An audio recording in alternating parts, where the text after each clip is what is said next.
हे guys welcome. So title और thumbnail देख के तो आप जान ही गए होंगे कि इस वीडियो में हम टाइम एंड स्पेस कॉम्प्लेक्सिटी के बारे में देखने वाले हैं, सीखने वाले हैं। ओके, पहले मैं आपको बता दूं कि इस पूरी सीरीज को देखने के बाद, सीखने के बाद आप किसी भी प्रॉब्लम के, किसी भी एल्गोरिथम के, किसी भी सेट ऑफ कोड के टाइम और स्पेस कॉम्प्लेक्सिटी को कैलकुलेट कर पाओगे बहुत आराम से, आई गारंटी। मैं आपके साथ कुछ ट्रिक्स भी शेयर करूंगा जिसके थ्रू आप ये बहुत ही इजीली कर पाओगे। ओके, सो पहला question, time and space complexity होता क्या है? What is time and space complexity?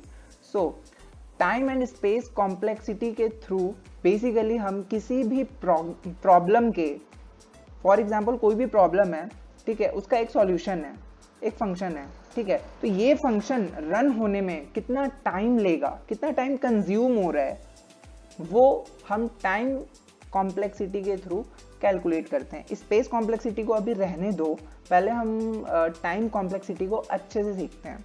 Okay, सो बाद में हम स्पेस कॉम्प्लेक्सिटी भी सीखेंगे, ठीक है, पहले टाइम कॉम्प्लेक्सिटी को सीखते हैं, ठीक है।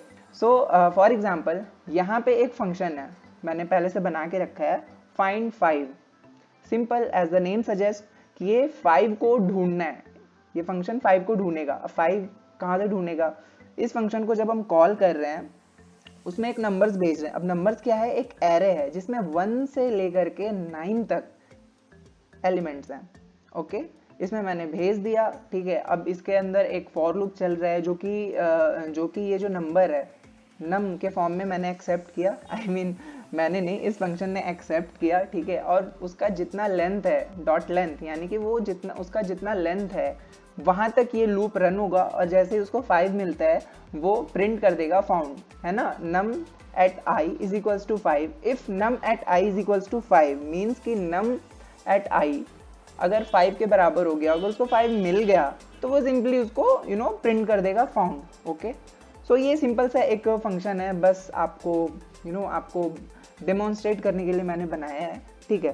सो ये फंक्शन है, ठीक है, ये फंक्शन यहाँ से लेकर के यहाँ तक इसकी बॉडी है, तो ये रन होने में टाइम कितना ले रहा है, ठीक है, ये बेसिकली रन होने में कितना टाइम ले रहा है उसको डिफाइन करते हैं हम टाइम कॉम्प्लेक्सिटी की हेल्प से, ठीक है। अब ये रन होने में कितना टाइम ले रहा है, अब इसके लिए हम इसमें टाइमर लगा सकते हैं।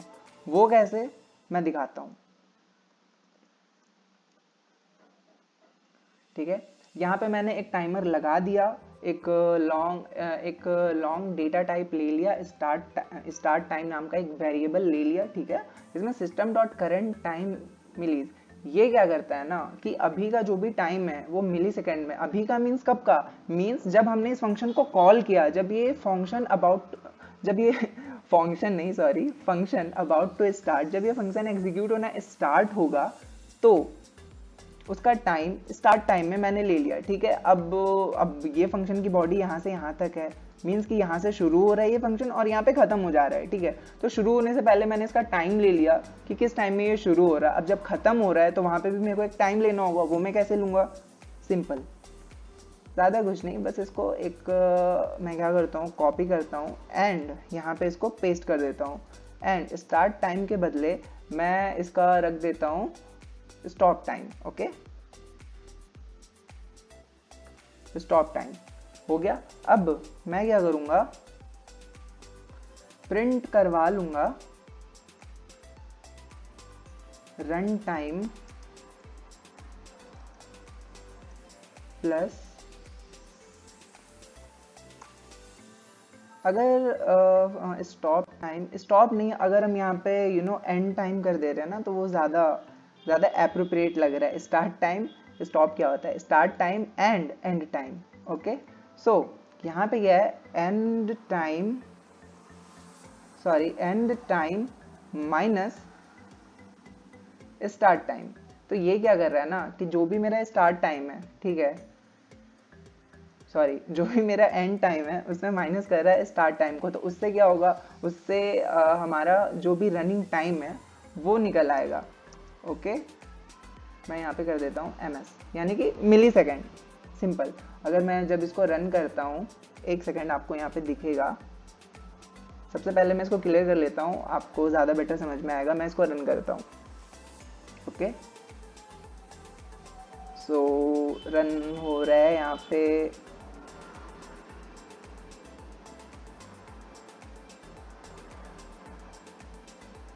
5 millisecond as you can see जो यहाँ पे फाउंड हो गया, और जो रन टाइम है वो 5 मिली सेकेंड का है। ठीक है, अगर मैं इसको फिर से रन करता हूँ तो अब यहाँ पे आप देखो, मजे की बात है कि पहले ये रन हुआ तो 5 मिली सेकेंड, ठीक है। दूसरी बार same problem, same function, but दूसरी बार जब ये रन हुआ, ठीक है, दूसरी बार जब रन हुआ तो 0 मिली सेकेंड। ये क्या बात हुई? पहले तो 5 मिली सेकेंड ले रहा था, अभी वापस से 0 मिली सेकेंड। अगर मैं इसको फिर से रन करता हूँ तो क्या होगा? तो आप देखो, अगर मैं इसको फिर से रन करता हूँ तो ये फिर से 0 मिली सेकेंड। अगर मैं इसको फिर से रन करता हूँ फिर से 0 मिली सेकेंड। अगर मैं इसको फिर से रन करता हूँ फिर से 0 मिली सेकेंड।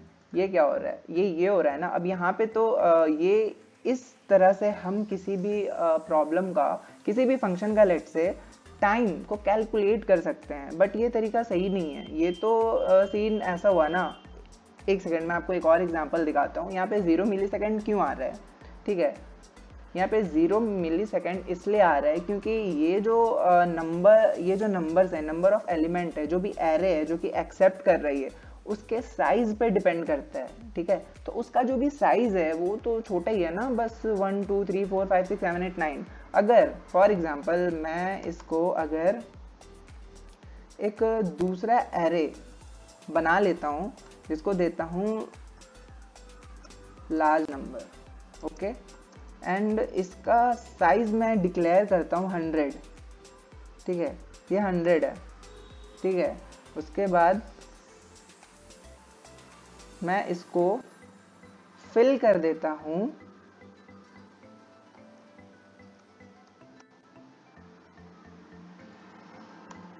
5 से। ओके, मीन्स अब मैं यहाँ पे इस फंक्शन को मीन्स जो फाइंड 5 है इसको मैं कॉल करता हूँ फाइंड 5, और यहाँ पे मैं लार्ज नंबर को भेजता हूँ और इन दोनों को मैं कमेंट आउट करता हूँ, कमेंट। सो यहाँ पे क्या हुआ, यहाँ पे मैंने इस फंक्शन में लार्ज नंबर को मैंने भेजा। ठीक है, अब लार्ज नंबर को मैंने भेजा, ठीक है, जिसका साइज है 100। ओके, अब जो ये आइट्रेशन होगा, ये जो लूप चलेगा, पहले सिर्फ 9 तक ही चल रहा था, बट अब 100 तक चलेगा। मीन्स 100 आइट्रेशंस होंगे इसमें। तो अब ये कितना अब ये कितना मिली सेकेंड का रन टाइम लेगा, देखते हैं। जब मैं इसको रन करता हूँ, सो 1 सेकेंड, या as you can see the run time is 198। ये फाउंड यानी कि 100 बार 100 आइट्रेशंस हुए हैं। अब इसमें 198 मिली सेकेंड हुआ। अब मैं इसको फिर से रन करता हूँ तो फिर से आप देखना ये चेंज हो जाएगा, रन टाइम जो कि चेंज हो जाएगा। अब यहाँ पे 546 मिली सेकेंड, स्लाइटली वेरी हाई, बहुत ज़्यादा हो गया। फिर से मैं इसको रन करता हूँ, ठीक है, अब देखना फिर से एक नया रन टाइम हमें दिखेगा। यहाँ पे रन टाइम आया 848। मैं फिर से इसको रन करता हूँ, फिर से देखो। मीन्स कहने की बात बस यही है कि ये बार बार चेंज हो रहा है। वो क्यों चेंज हो रहा है? ठीक है, अब सेम प्रॉब्लम को, सेम एल्गोरिथम, सेम प्रॉब्लम आप अपने सेम सेट ऑफ कोड को आप अपने सिस्टम पे रन करोगे। आप स्क्रीनशॉट ले सकते हो, आप खुद से रन करके देख सकते हो। एक सेकेंड, मैं एक हाँ, यहाँ से आप पूरा का पूरा स्क्रीनशॉट ले सकते हो और आप खुद से रन कर सकते हो। तो हाँ, मैं कह रहा था कि इसको सेम प्रॉब्लम को आप अपने सिस्टम पे जब आप रन करोगे तो उस टाइम उसका जो मिली सेकेंड होगा, आई मीन टू से उसका जो रन टाइम होगा वो टोटली डिफरेंट होगा। वो क्यों होगा? क्योंकि जो रन टाइम है वो डिपेंड करता है कि आप किस सिस्टम पे उसको रन कर रहे हैं। ठीक है, आपका सीपीयू कितना पावरफुल है, आप कौन सा लैंग्वेज यूज कर रहे हैं। ठीक है, तो ये तो अलग अलग चीज़ें हो गई ना। मीन्स हर अलग सिस्टम पे अलग रन हो रहा है, अलग टाइम हो रहा है। तो ये कोई स्टैंडर्ड कोई चीज़ तो हुई नहीं कि हम किसी एक सिस्टम को स्टैंडर्ड मान के उसमें जितना रन हो रहा है उसको मान लें कि हाँ ये प्रॉब्लम इस सिस्टम पे for example 400 millisecond run time है तो इसका कॉम्प्लेक्सिटी यही है। ऐसे नहीं होता। ठीक है, तो फिर हम कैसे जाने कि कोई भी प्रॉब्लम है अगर तो उसका रन टाइम इतना है, कुछ भी हो सकता है XYZ 400 मिली सेकेंड या फिर 40 मिली सेकेंड, हम कैसे जाने? ऐसा तो हम जान ही नहीं पाएंगे क्योंकि सब सिस्टम का अलग अलग रिक्वायरमेंट है, आई मीन टू से सारे सिस्टम में अलग अलग टाइम पे रन हो रहा है। सो इस प्रॉब्लम को टैकल करने के लिए हम यूज करते हैं टाइम एंड स्पेस कॉम्प्लेक्सिटी। उसमें भी एक टर्म है बिग ओ नोटेशन। तो बिग ओ नोटेशन, अब ये नई चीज आ गई भाई, अब बिग ओ नोटेशन क्या है? तो बिग ओ नोटेशन जिसको ओमेगा नोटेशन भी कहते हैं, वो क्या करता है ना कि एक फॉर एग्जांपल ये जो भी फंक्शन है मेरा, ये रन होने में वर्स्ट केस कितना टाइम ले रहा है उसको मेजर, वर्स्ट केस मींस कि ज़्यादा से ज़्यादा कितना टाइम लेगा। तो इस केस में अगर हम ऐसा वर्बली अगर लेमैन में हम बात करें तो ये लार्ज नंबर है, ठीक है, लार्ज नंबर को मैंने इसमें भेजा, लार्ज नंबर नाम के एरे को इस फंक्शन में मैंने भेजा, ये फंक्शन इसको एक्सेप्ट कर रहा है, ठीक है। एंड इसका क्या है, ये इस फंक्शन को मैंने कॉल किया, इसमें भेजा, एंड जो लार्ज नंबर है इसका साइज कितना है, 100 है, ठीक है। और यहाँ पे फॉर लूप चल रहा है आई से लेकर के i = 0, i less than num dot length, ठीक है, यानी कि उसका लेंथ कितना है, 100 है, इसका लेंथ कितना है, 100 है, ठीक है। तो 100 यानी कि 100 बार 100 बार आइट्रेशन हो रहा है, मीन्स अगर मीन्स ये 100 बार रन हो रहा है, 100 बार आइट्रेशन इसमें परफॉर्म हो रहे हैं, तो इसका रन टाइम होगा 100। तो इसको तो हम सिंपल ऐसे 100 तो बोलेंगे नहीं भाई, 100 क्या, 100 कुछ तो होगा ना, तो वहां पे हम यूज करते हैं क्योंकि इसका जो वर्स्ट केस है ना वो 100 है कि 100 बार तो रन होगा वर्स्ट केस। तो ये 100 बार रन हो रहा है, ठीक है, 100 आइट्रेशंस हो रहे हैं इसमें, तो इसका वर्स्ट केस क्या है? इसका वर्स्ट केस है कि ये 100 बार आइट्रेट होगा, सिंपल। तो इसी वर्स्ट केस को रिप्रेजेंट करने के लिए हम यूज करते हैं ओमेगा, या जिसको हम कहते हैं ऑर्डर, ठीक है। तो 100 क्या है, 100 हमें तो नहीं है ना पता, मीन्स कि जो 100 है उसको हम ले लेते हैं n, ठीक है, क्योंकि ये डिपेंड करता है, यहाँ पे तो मैंने दिखाने के लिए आपको 100 भेज दिया, यानी कि जो लार्ज नंबर है उसको स्पेसिफाई कर दिया कि उसका साइज 100 है, ठीक है। बट इस फंक्शन में तो हमें पता नहीं है ना, इस फंक्शन को तो पता नहीं है ना कि ये नम क्या है, ठीक है। अगर पता होता तो यहाँ पे नम डॉट लेंथ नहीं, जो एक्चुअल साइज होता है वही लेते हैं, ठीक है। तो यहाँ पे नम ले लिए, ठीक है, मीन्स इसको नहीं है पता, ओके।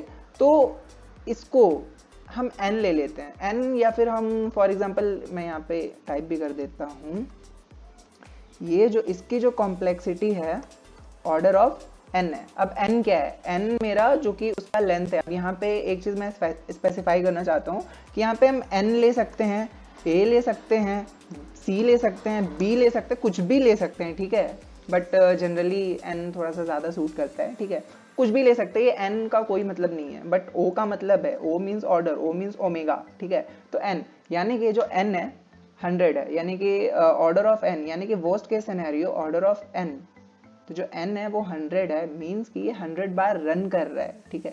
तो इस तरह से हम कैलकुलेट करते हैं, इसको मैं आगे और अच्छे से इलेबोरेट करूंगा अभी तो बस एक ओवरव्यू मैं आपको दे रहा हूँ कि ऑर्डर ऑफ n, मैं अच्छे से इसको आगे ऑर्डर ऑफ n होते हैं, ऑर्डर ऑफ n स्क्वायर होते हैं, ऑर्डर ऑफ n क्यूब होते हैं, तो वो मैं अच्छे से आपको इलेबोरेट करूंगा, डोंट वरी।